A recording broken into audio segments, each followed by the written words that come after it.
Buenos días a todos. El día de hoy nos acompaña la doctora Daniela Calpache. Ella es especialista en medicina interna e infectología y magíster en epidemiología. Nos acompaña en la Fundación Reina Isabel como líder del Comité de Infecciones. Esta es la presentación de la guía de práctica clínica para profilaxis quirúrgica antimicrobiana y esperamos que todos estén enterados porque necesitamos ponerla en práctica para la mejor desenlace clínico de nuestros pacientes. Doctora Daniela, bienvenida y muchas gracias. Doctora Dani, muchas gracias por la presentación.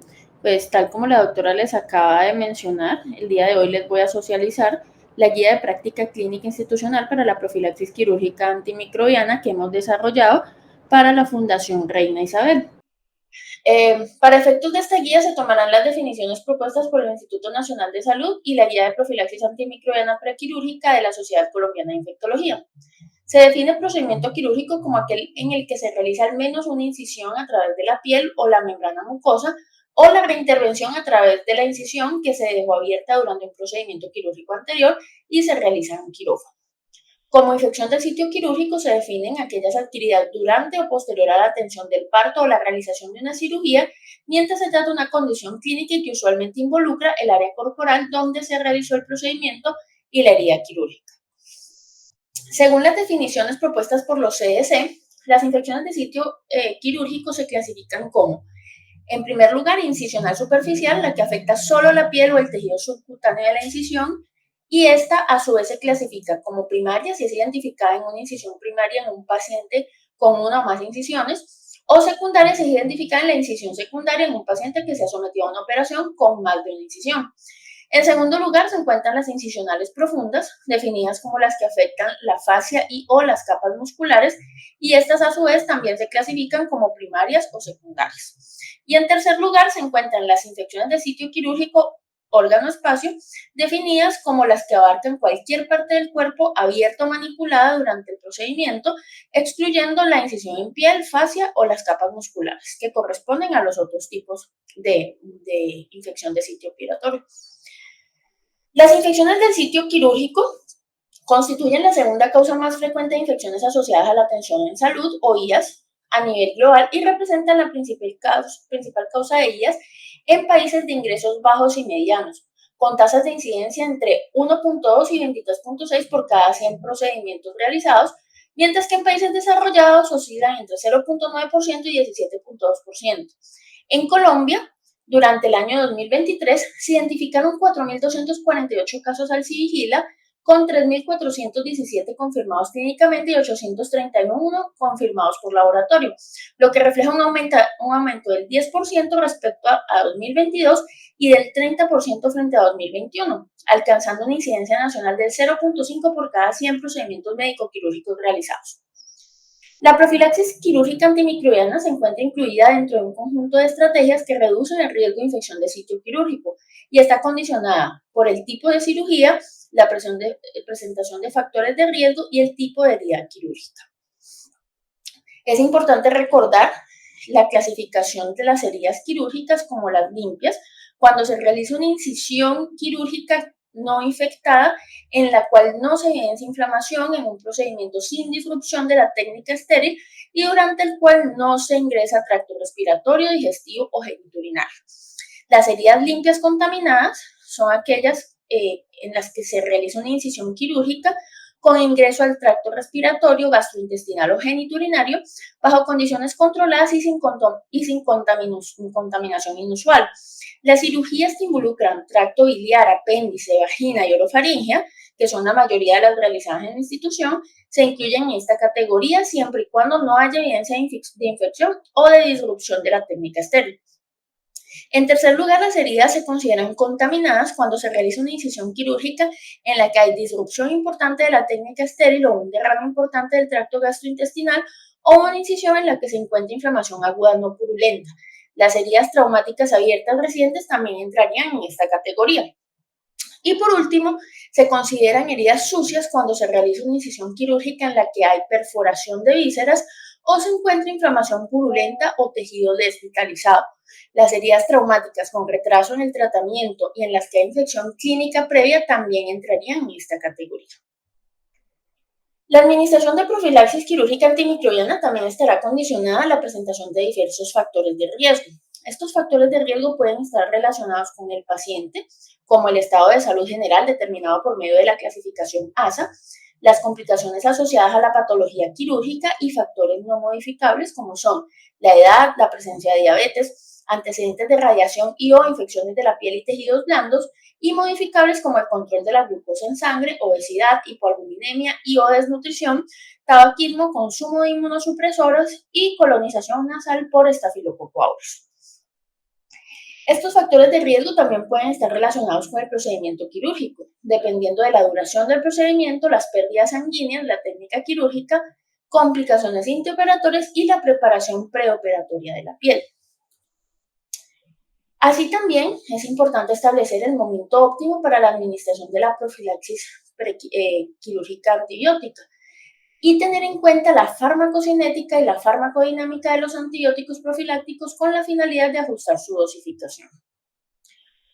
Considerando que la utilización inadecuada o indiscriminada de antimicrobianos en la profilaxis quirúrgica puede generar riesgos para los pacientes y favorecer la aparición de resistencia bacteriana, este fenómeno fue reconocido por la Organización Mundial de la Salud desde 2014 como una amenaza para la salud pública, y en este contexto la correcta administración de antimicrobianos en el contexto quirúrgico constituye un componente esencial. De acuerdo a lo previo, dentro de los objetivos que abarca esta guía se encuentran: primero, desarrollar recomendaciones clínicas basadas en la evidencia en consenso para la profilaxis antibiótica de pacientes adultos sometidos a procedimientos quirúrgicos. En segundo lugar, optimizar la calidad de la atención para obtener mejores desenlaces clínicos y promover el uso adecuado y seguro de los antimicrobianos. Y en tercer lugar, evitar el riesgo de generar la resistencia antimicrobiana. Con respecto al alcance, esta guía de práctica clínica aborda el tema de profilaxis antibiótica como estrategia para minimizar el riesgo de infección de sitio quirúrgico y va dirigida a, en primer lugar, tomadores de decisiones o entes involucrados en la generación de políticas en salud. En segundo lugar, personal de la salud involucrado en la atención de pacientes adultos mayores de 18 años de edad que serán sometidos a un procedimiento quirúrgico en una institución de nivel 2 de atención del Sistema General de Seguridad Social en Salud, entre los que se encuentran médicos generales, especialistas con formación en cirugía y en diferentes especialidades quirúrgicas: anestesiología y reanimación, medicina crítica y cuidado intensivo, infectología, enfermeras profesionales, químicos, farmacéuticos y demás personal involucrado en el proceso de atención de pacientes quirúrgicos. En cuarto lugar, va dirigida a pacientes adultos, es decir, mayores de 18 años de edad, que serán sometidos a procedimientos quirúrgicos ambulatorios y programados. Y por último, a pacientes adultos que pertenecen a la ruta de colecistectomía laparoscópica. ¿A quién no se dirige esta guía? Las recomendaciones contenidas en esta guía de práctica clínica no se dirigen a la población pediátrica, es decir, pacientes menores a 18 años de edad, ni con inmunosupresión primaria o secundaria. Para efectos de esta guía se definen como pacientes con inmunosupresión los siguientes: pacientes que conviven con el virus de inmunodeficiencia humana y tienen carga viral detectable con recuento de linfocitos CD4 menor a 200 células o menor al 15%.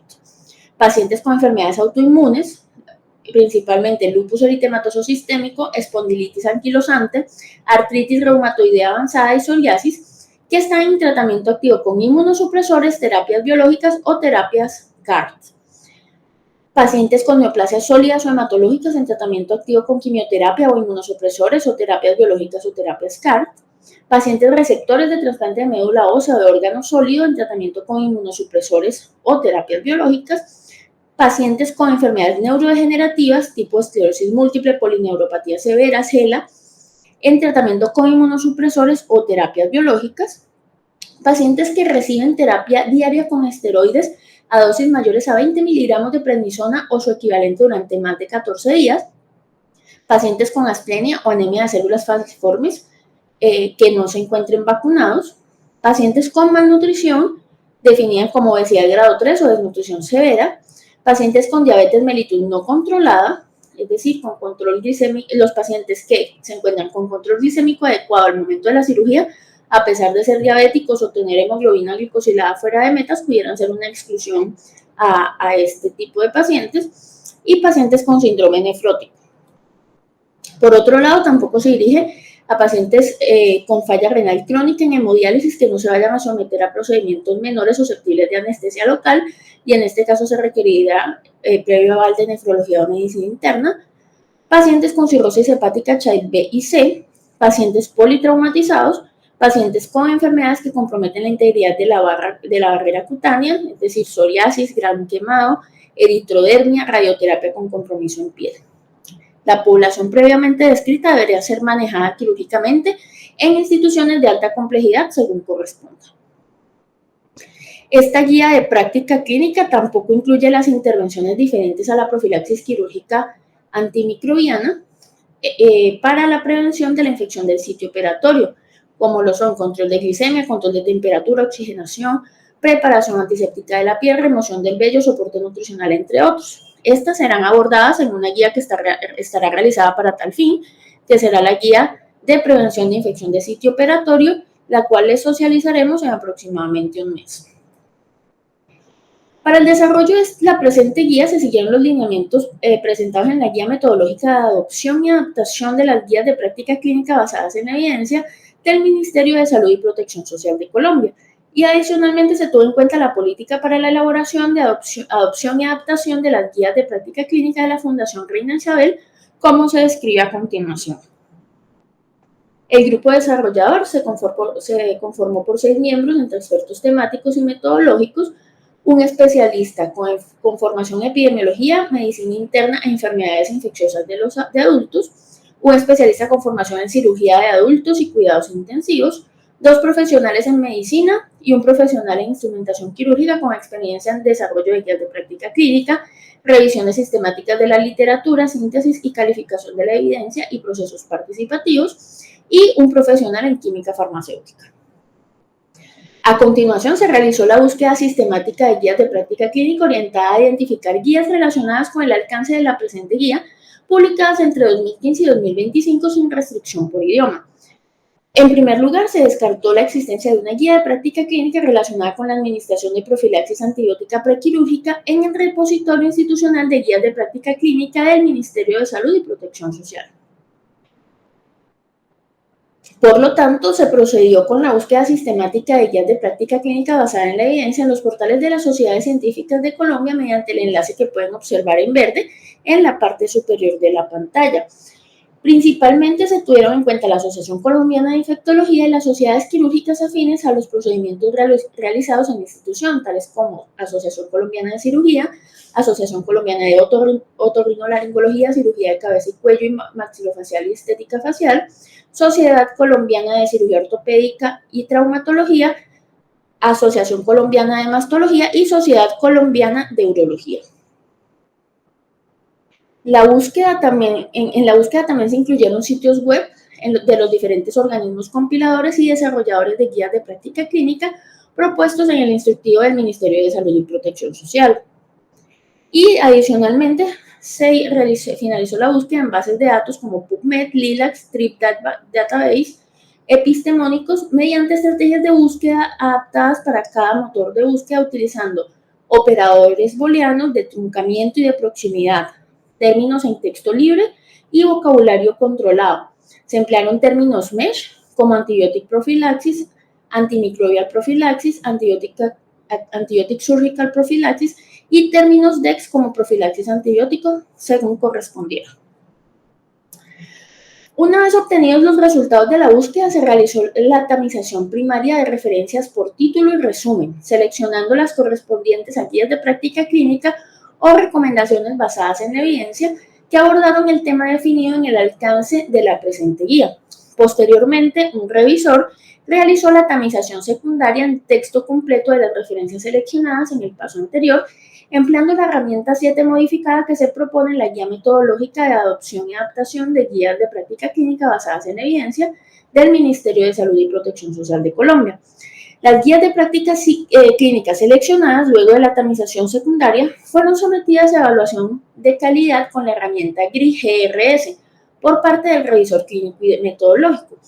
Como resultado del proceso de evaluación de calidad, se identificaron las guías de práctica clínica con un puntaje mayor o igual a 60% en los dominios de rigor metodológico y de independencia editorial. Finalmente, acorde con las recomendaciones de la Guía Metodológica de Adopción y Adaptación de Guías de Práctica Clínica basadas en la evidencia del Ministerio de Salud y Protección Social de Colombia, se seleccionaron las guías de práctica clínica a utilizar en el proceso de adaptación, teniendo en cuenta los temas abordados en la guía, el uso de metodología GRADE, el año de publicación y la fecha de la última búsqueda. Con la metodología descrita, se seleccionó una guía de práctica clínica para el proceso de adaptación, siendo esta la guía de práctica clínica para la profilaxis quirúrgica antimicrobiana de la Asociación Colombiana de Infectología, publicada en julio de 2022. Esta, a su vez, es una adaptación de las directrices mundiales para la prevención de la infección del sitio quirúrgico, publicada en 2018 por la Organización Mundial de la Salud, y de la guía de los Centros de Control y Prevención de Enfermedades, CDC, publicada en el año 2017. Adicionalmente, la información de esta guía se complementó con evidencia de otras guías clínicas que, si bien no son específicamente de profilaxis antibiótica prequirúrgica, ofrecen recomendaciones al respecto. Las definiciones de los niveles de evidencia científica que se utilizaron en esta guía de práctica clínica son las de la Agencia Estadounidense para la Política de Investigación de la Atención Sanitaria, y la clasificación de las recomendaciones es la que sugiere la Red Escocesa de Directrices Intercolegiales, que es propuesta a partir de los anteriores niveles de evidencia. Se establecen entonces las siguientes preguntas cuyas respuestas son las recomendaciones de esta guía de práctica clínica. Pregunta número 1. ¿Cuál es el momento óptimo para la profilaxis antibiótica quirúrgica preoperatoria? Se recomienda la administración de profilaxis quirúrgica antimicrobiana antes de la incisión quirúrgica cuando esté indicado, según el tipo de procedimiento, siendo esto una recomendación fuerte con evidencia de moderada calidad. En segundo lugar, se recomienda la administración de profilaxis quirúrgica antimicrobiana dentro de los 120 minutos previos a la incisión para establecer una concentración óptima de los agentes antimicrobianos en el suero y los tejidos al momento de realizar la incisión quirúrgica. Recomendación fuerte con evidencia de moderada calidad. Se debe tener también en cuenta la vida media del antibiótico. Para antibióticos con una vida media corta, como cefazolina, cefuroxima, penicilinas en general, se sugiere la administración de profilaxis quirúrgica antimicrobiana dentro de los 60 minutos previos a la incisión.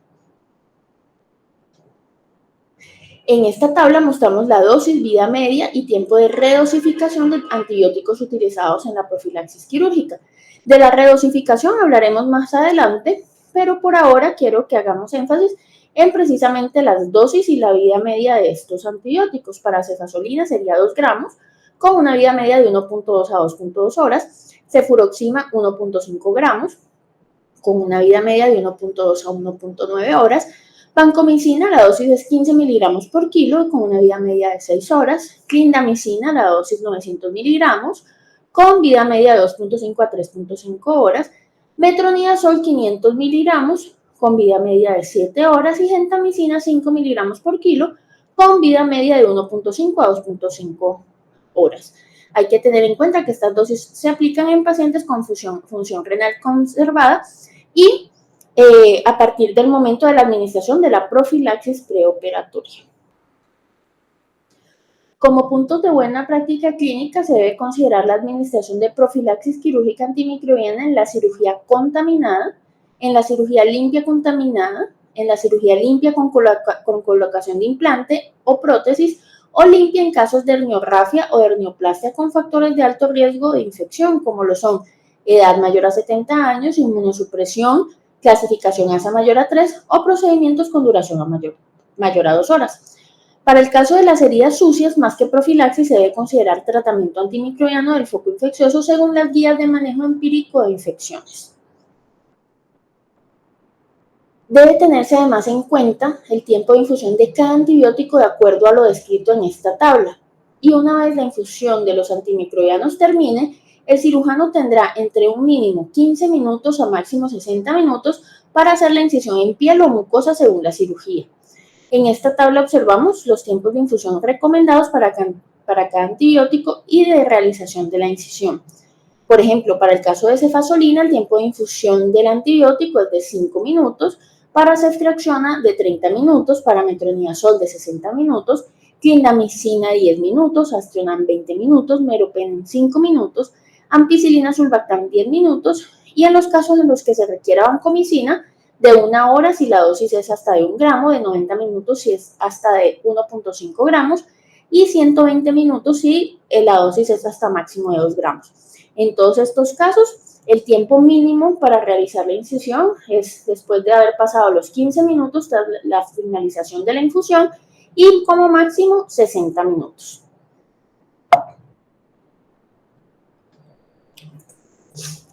Adicionalmente, se debe tener en cuenta que los betalactámicos son los antimicrobianos recomendados como primera línea de profilaxis según el procedimiento quirúrgico, pero además se consideran otras alternativas en caso de alergia a betalactámicos.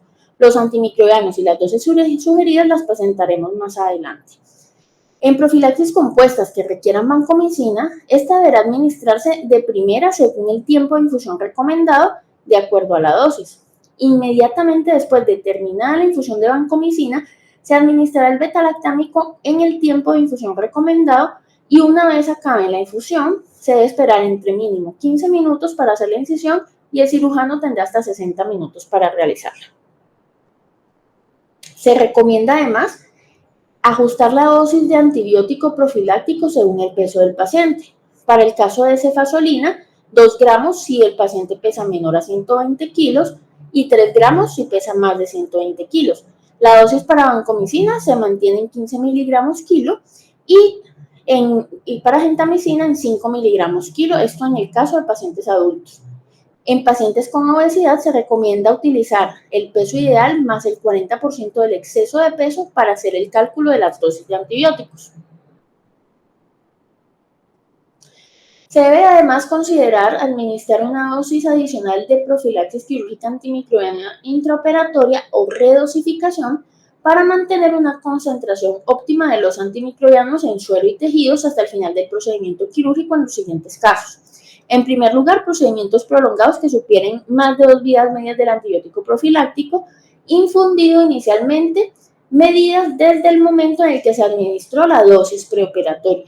En segundo lugar, cuando hay pérdidas de sangre mayor a 1500 cc durante el procedimiento quirúrgico o cuando se requiera la administración de más de 4500 cc de cristaloides. Si bien estos dos últimos escenarios probablemente obedecen a pacientes que están complicados o que presentan alguna complicación prequirúrgica y probablemente no son los pacientes que más típicamente vamos a tener en la institución, debemos tenerlas en cuenta ya que no estamos exentos de presentar algún tipo de estas complicaciones en algún paciente y pues en caso de que se presenten pues debe realizarse la redosificación. Esta es la tabla que ya les había mostrado previamente cuando hablamos de la vida media de los antibióticos y ahora se las muestro para que observen cómo se relaciona esta vida media con la redosificación. Para el caso de la cefazolina, al tener una vida media entre 1.2 y 2.2 horas, la redosificación se hará si la cirugía dura entre 3 y 4 horas, para cefuroxima si la cirugía dura 3 horas, para vancomicina, metronidazol y gentamicina no aplica la redosificación y para clindamicina a las 6 horas de evento quirúrgico. La profilaxis también depende del tipo de cirugía a realizar y esta tabla que ven acá es la adaptación de la tabla que aparece en la guía de la Sociedad Colombiana de Infectología adaptada a las intervenciones quirúrgicas realizadas en la institución. Para el caso de cirugía de cabeza y cuello, es decir, sin incisión a través de la mucosa oral, nasal, faríngea o esofágica, se debe utilizar de elección cefazolina y como alternativa en caso de alergia a betalactámicos, vancomicina o clindamicina. En casos en los que haya incisión a través de la mucosa oral, nasal, faríngea o esofágica, la opción de primera elección sería cefazolina más metronidazol y como alternativa en caso de alergia, clindamicina. En caso de otros procedimientos no complicados, menores o limpios, como amigdalectomía, adenoidectomía, timpanostomía, septoplastia, cirugía endoscópica de senos paranasales, la opción es no dar profilaxis antimicrobiana. Para los casos de cirugía gastrointestinal, como cirugías del intestino delgado sin obstrucción, colecistectomía o cirugía del tracto biliar abierta, colecistectomía o cirugía del tracto biliar laparoscópica con factores considerados como de alto riesgo y reparación de hernia, sea herniorrafia o hernioplastia, en pacientes considerados con alto riesgo de infección. La opción de primera elección sería cefazolina y como alternativa vancomicina o clindamicina más un aminoglucósido.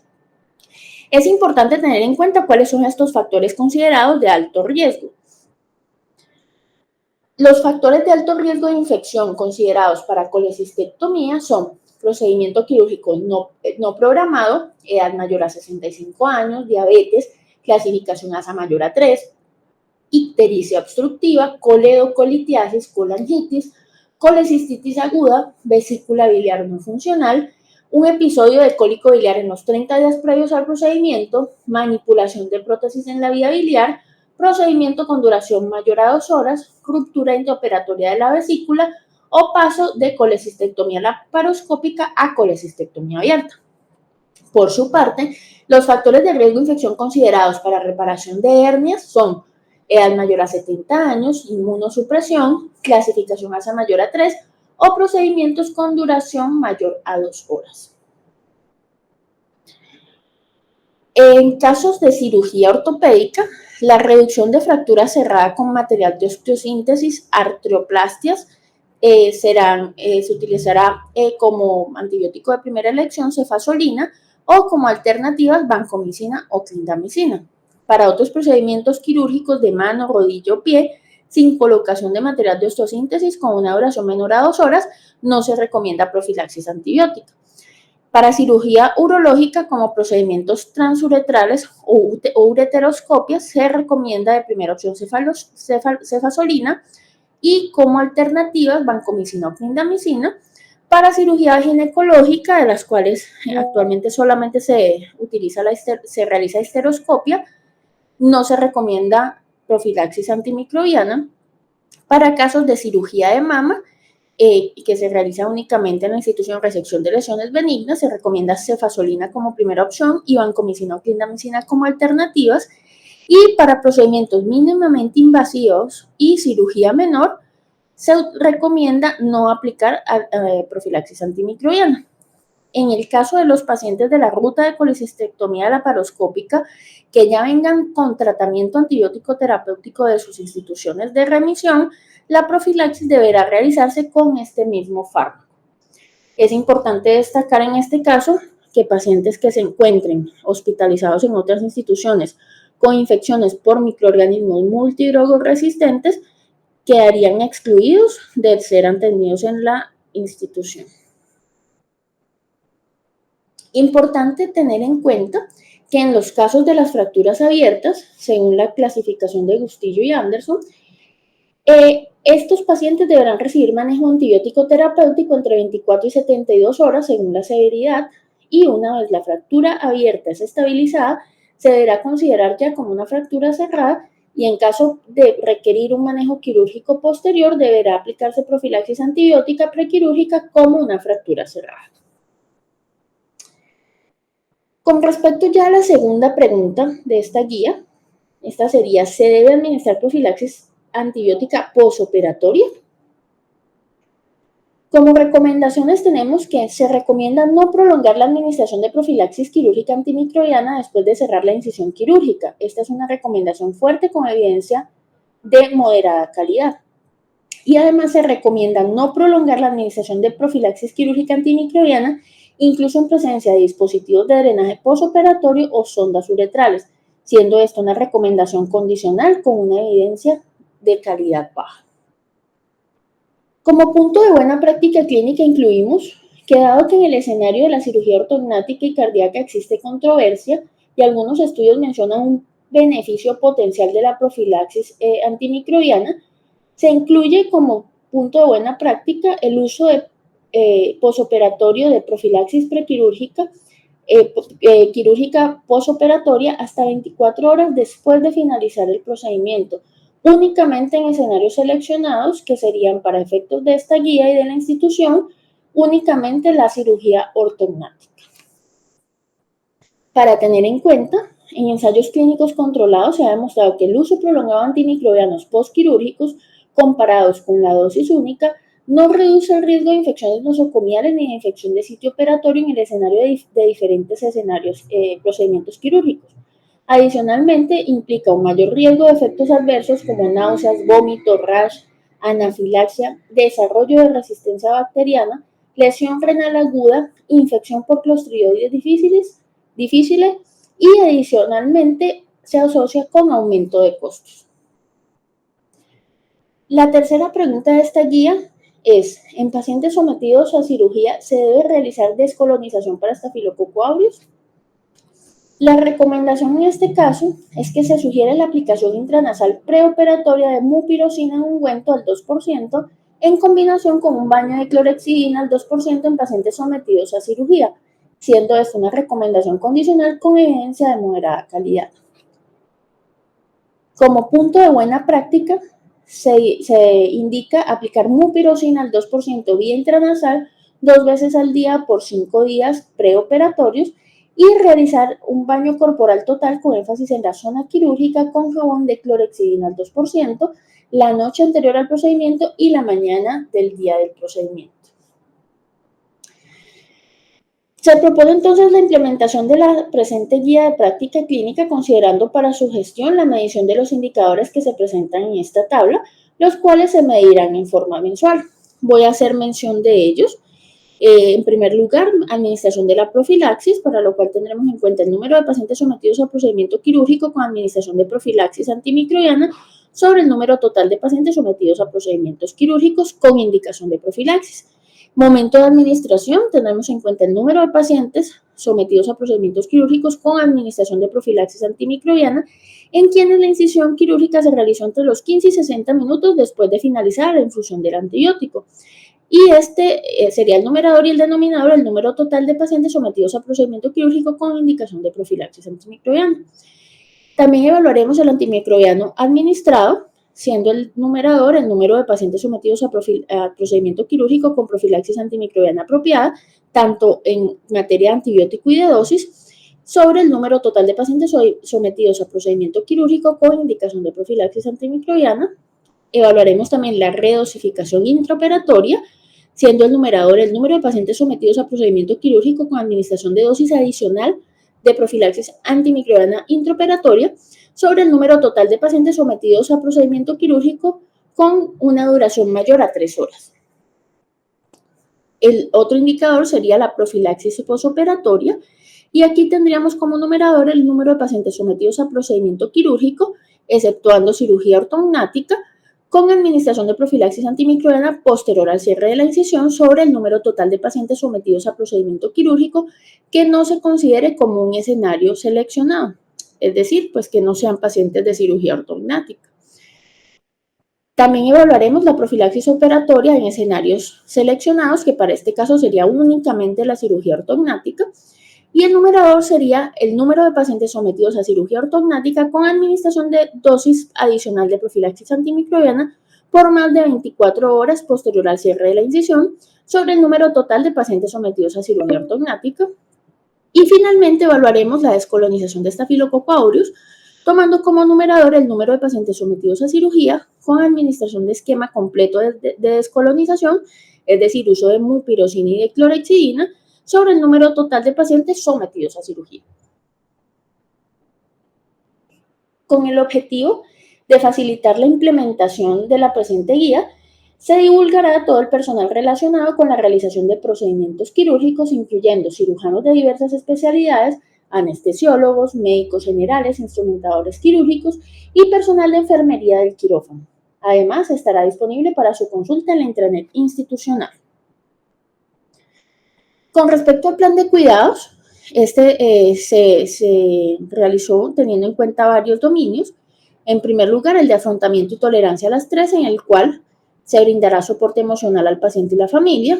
En el dominio de seguridad y protección, Se garantizará la vía periférica, administrar la profilaxis antibiótica intravenosa según la prescripción médica, verificar los medicamentos y que los equipos del paciente estén vigentes, registrar las notas de enfermería.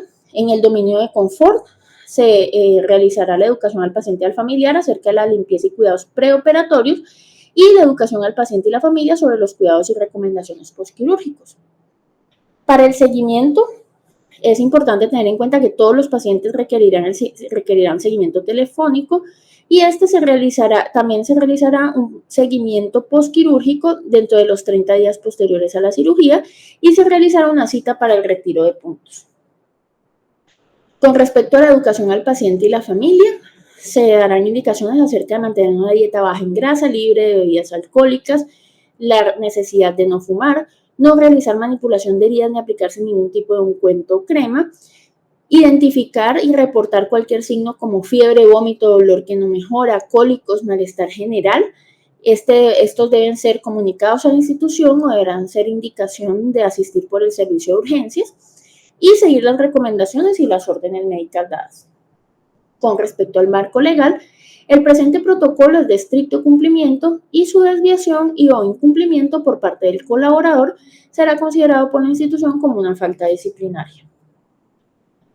Esta guía será actualizada con mínimo cada 5 años o si hubiese una incorporación de una tecnología o evidencia durante ese periodo que hiciese obligatoria su revisión, así como el cambio en el portafolio de servicios institucionales o definiciones desde la política pública en salud.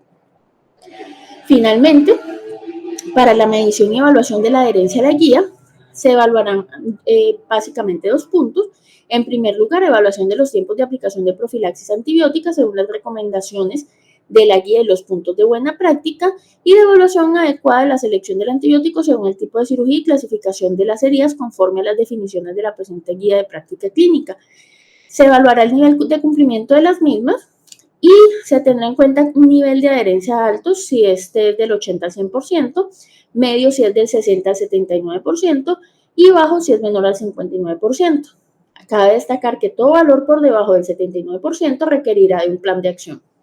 Esta evaluación será de manera semestral. Finalizando esta exposición, les dejo entonces algunos puntos para llevar a casa. En primer lugar, en materia de profilaxis quirúrgica antimicrobiana, tener en cuenta la elección del antibiótico correcto, la dosis correcta, realizar la incisión entre los 15 y 60 minutos posteriores a finalizar la infusión antibiótica, redosificar si es necesario y utilizar profilaxis postquirúrgica no mayor a 24 horas y únicamente en casos de cirugía ortognática.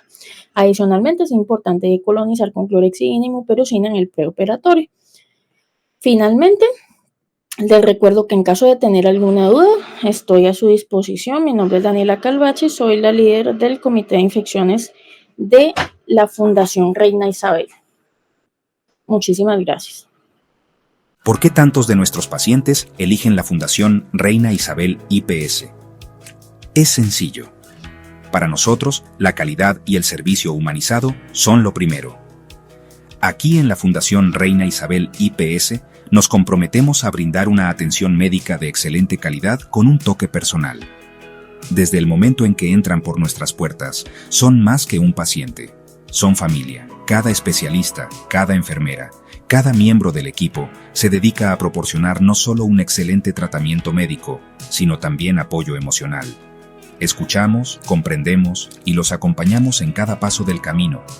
Nuestros diversos servicios, cirugía, consulta externa y de diagnóstico, están guiados por un principio: calidad humana en cada interacción.